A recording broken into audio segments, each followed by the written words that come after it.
Dyllón Burnside is one of the breakout stars on the hit series Pose, and things are continuing to heat up for him with the release of his new single, Silence. Take a listen.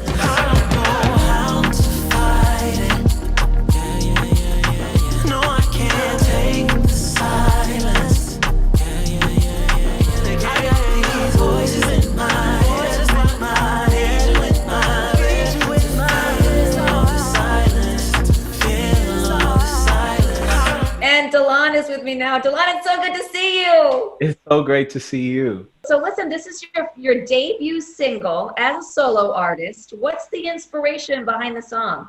You know, I found myself feeling really isolated, having a severe case of like the winter blues that many New Yorkers go through.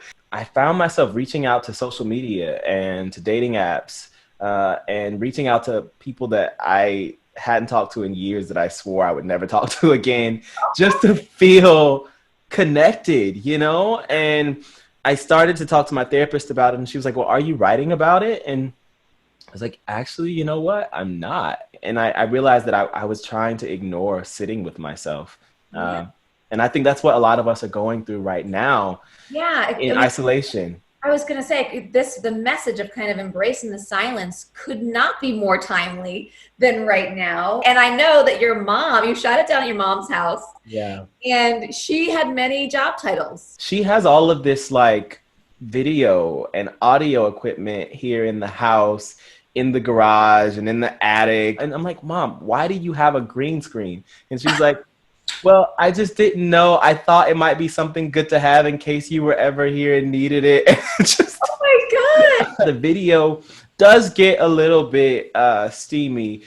And I really wanted to capture some of what, you know, I was going through back in December. Sex and dating and love, they're beautiful human things, parts of human connection that must be explored. But I think a lot of times we use sex and dating and relationships to distract ourselves from ourselves.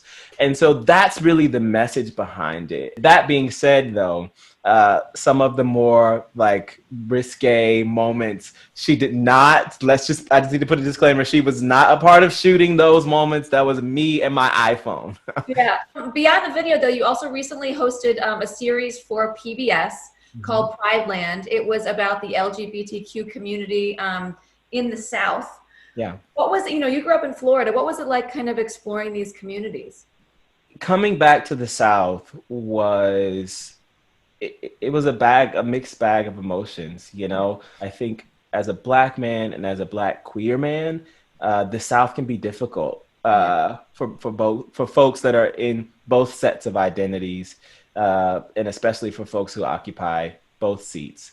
And so moving to New York allowed me to sort of move in a world where I wasn't constantly confronted with my Blackness. I wasn't constantly confronted with my queerness. That being said, I recognize that there are people who are still in the South who are fighting the battles every day, and those battles need to be fought. And so I was really grateful to be able to just shine a bit of a light so that they could speak for themselves and amplify their voices. And I also learned a lot. I learned a lot about myself. I learned a lot about what it means to love your home. And sometimes loving your home means calling it to task. Did you start the Instagram series Proud Black and Queer in America after the PBS Prideland special? Yes, I think it was really powerful that this uprising began in Pride Month. I think it was symbolic for me of how intersected the fights for equality and justice are for Black folks and LGBTQ folks. They've always been interconnected, because when a Black trans woman who is arguably the most marginalized of all folks has all of the same privileges and rights and is able to experience liberty and justice the way that a straight white man can, then everybody in between certainly has all of those freedoms as well. Right. I mean, I feel like Pose, which you're such a big part of, um, must have helped create an environment for an open dialogue. So what do we expect from Ricky in season 3? I have no idea. I just have this inkling that they are probably going to want to be conscious of, what life post-COVID will look like as they're approaching season 3. As we experience this pandemic now in 2020, it harkens back to the epidemic of HIV and AIDS that folks were experiencing in the 80s and 90s. And so those parallels are, you just can't get away from that. You're so amazing on it. We just want to let everyone know that you're single. Silence is out now, and you can follow him on social media for all his latest projects. Dyllón, it was so lovely to spend this much time with you. Thank you so much. Thank you for taking the time, and I'm sending lots of love and positive energy to you.